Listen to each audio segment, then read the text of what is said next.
সাগরের নীল জলরাশি দেখতে কার না ভালো লাগে। শীতল বাতাস, আশেপাশের পাহাড়, পায়ের নিচে চিকচিক করছে বালু, সবকিছুতেই অপার সৌন্দর্যের ছোঁয়া। প্রকৃতির অপার স্বাদ নিতে পর্যটন মৌসুমে সাপ্তাহিক ছুটির দিনে কক্সবাজার সমুদ্র সৈকতে লাখো পর্যটকের ঢল। হালকা শীতের আমেজ, সেই সঙ্গে সাপ্তাহিক ছুটি, তাই তো কক্সবাজারে ঢল নেমেছে পর্যটকদের। বালিয়াড়ি পেরিয়ে অনেকেই নেমেছেন সাগরে। নোনা জলে গা ভিজিয়ে আনন্দ উল্লাসে মেতে ওঠেন ভ্রমণ পিপাসুরা।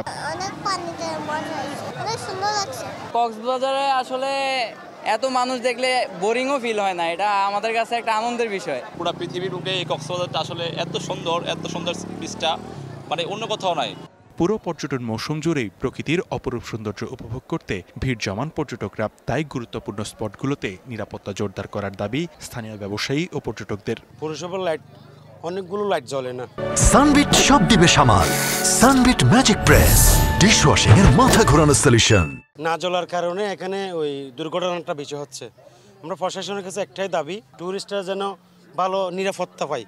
তবে টুরিস্ট পুলিশ জানিয়েছে, সৈকত সহ পর্যটন স্পটগুলোতে সার্বক্ষণিক নিরাপত্তা জোরদার করা হয়েছে। পর্যটকরা আসছেন যাতে নির্বিঘ্নে সাগর এলাকায় উপভোগ করতে পারে, তার জন্য আমরা সর্বক্ষণিক পুলিশের নজরদারিতে আমরা আছি। তাদের কি সমস্যা অসমস্যা শুনতে পারি।